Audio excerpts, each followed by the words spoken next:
Hey, I'm Jacob Hughes. Welcome back to what's probably my favorite segment, Does It Slap?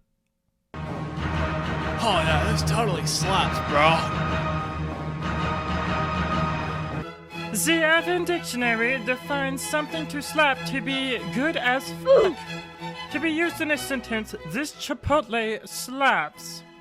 Does It Slap is the segment where I go in and give my honest review on some music gear to see whether it slaps or not.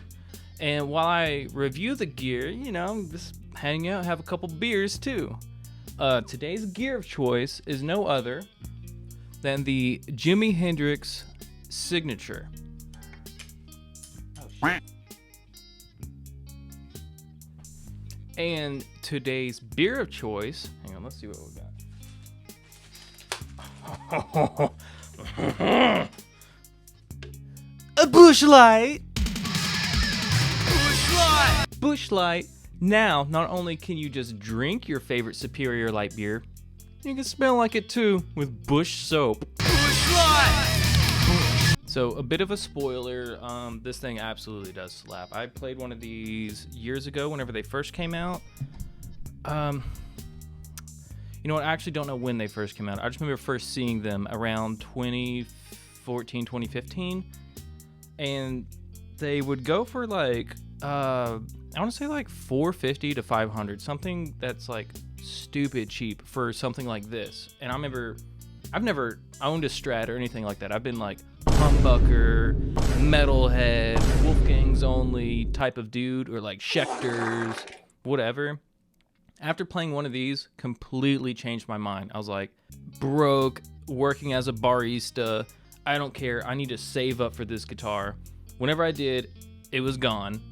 So whatever. I ended up just like trying to build my own Strat to replicate it, and I didn't get anywhere near. But it's the feel of it.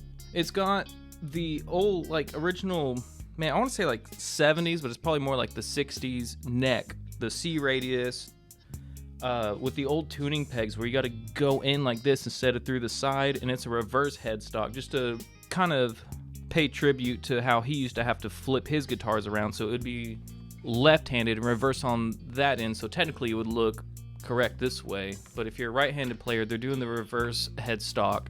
It's made of maple, which is the only necks that I'll play on. The thing is, I normally don't like it to have a gloss finish. This thing is just so smooth, I don't even notice it, and so I really don't care that it has a gloss finish. They put in, I forgot where I read this. It was like 1965 Fender pickups, but reversed them since he was playing upside down. So technically they would have been reversed, and he was just reversing the strings. That's super neat. Adds on to the tone. This one is, I don't even know where my friend found this. It's a purple finish. And like I said, back in 2015, 14-ish, don't remember the exact year when I first saw these, I only found the old, like, kind of vintage white and then, like, the black look, too. Never saw one of these. Going for, like, $450 to $500. Now, you can't find them for less than, like, $1,000 or so. Like, even used, I think he spent $9 something on this thing, used. So, I'm stupid for not getting it back then. Lesson learned. With it being used, I haven't really had to mess with the intonation much, because I guess whoever owned it before did, and they did a really good job. There's no fret buzz, but it's very low action, so you can still play pretty quick on this neck. I was always under the impression that these older, 60s, 70s necks were a lot fatter, and that's why no one liked them. No, these are thinner. It's that C radius. It's the flat fretboard. It's like, this is what I like playing on now. What's Fender doing now? To where it's like, no, they should have stuck with this. And it's kind of similar, like, after this was in my place, I'm guessing this is like what people get, like, new puppy fever or like baby fever, because as soon as this showed up, I got new Strat fever and actually went out and like bought my own Strat, and so did my brother, and literally anybody who's touched this, they were like, oh, I need a Strat now. Whatever that was, I need that. And the one I got wasn't even close to this. It's just like, Fender, go back to this. You're fucking up now. It's a made in Mexico, but I mean that like doesn't mean anything anymore because I've played the made in American ones that are thousands of that, like $2,000 brand new, and it's just like, man, dude, like this little made in Mexico one, it plays almost the same if not better. So I really don't know what other like bull to say, so I'm just gonna plug it in and show y'all, because like I said, I'm already a fan. Oh, I'm gonna be running it. Okie dokie. That's a spicy burp. I'm gonna be running it through the EVH 5153 through like kind of a like crunch-ish tone, not clean, not like heavy distorted. Maybe slight reverb depending on how I feel, and then I'm gonna run it through again on like a clean tone, and then do all the different pickup settings and stuff, so you can kind of get the gist of it. But first, a word from our sponsor. I'm not sponsored by anybody, so we just get into it.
Yeah, the tone on it is like extremely warm and I love it, but it's also super bright and crisp at the same time that you just can't get on like today's Strats.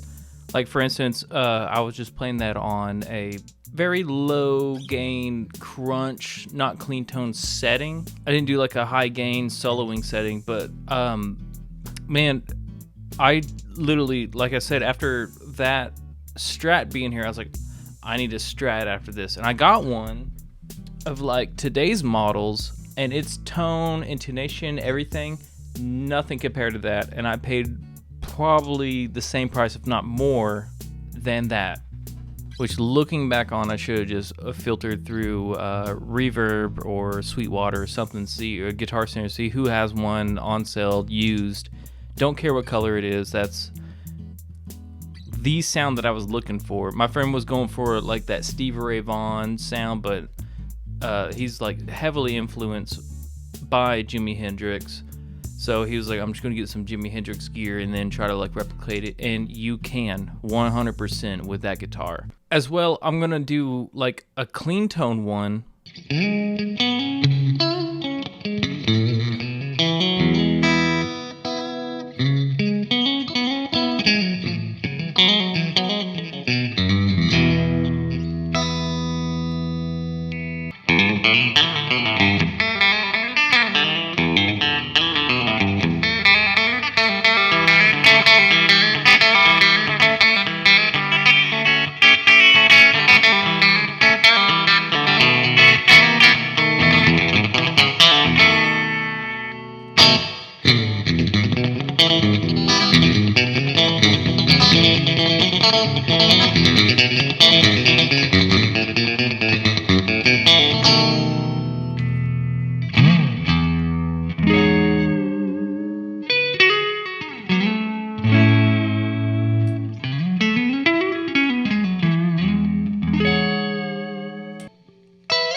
I was trying to filter through like the bridge to mid to neck and mid and whatnot, so like you can get a feel of all the different tones that you can get with just slight gain. Just turn, I think I had it at like 6 or 7 on the clean tone setting, not even like the high gain setting. So that's phenomenal that I could even like replicate that with just that guitar, dude. Like whatever they did, like I think the backwards pickups that they were saying that they did with the 65s is key, because now I want to go into my Strat and turn them around, take them out, turn them around, resolder them, and be like, yeah, backwards and stuff. Because I don't know, he had that signature tone that might be the key element of it, but they did such a good job of replicating it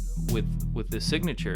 At the beginning of the video, I already said I'm kind of partial whether it slaps or not, because I love it.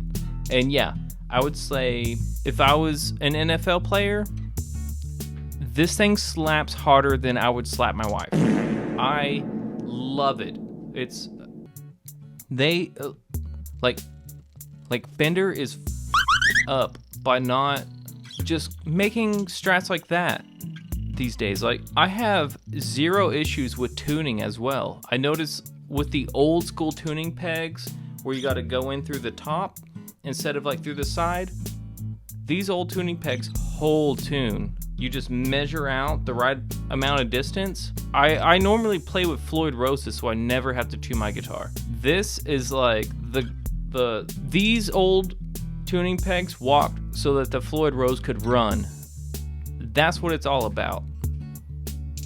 Like always, thank you so much for watching. I'm gonna keep trying to do stuff like this. Just have a good time reviewing some gear and drinking some beer. You know, who never knows what'll happen. Bye.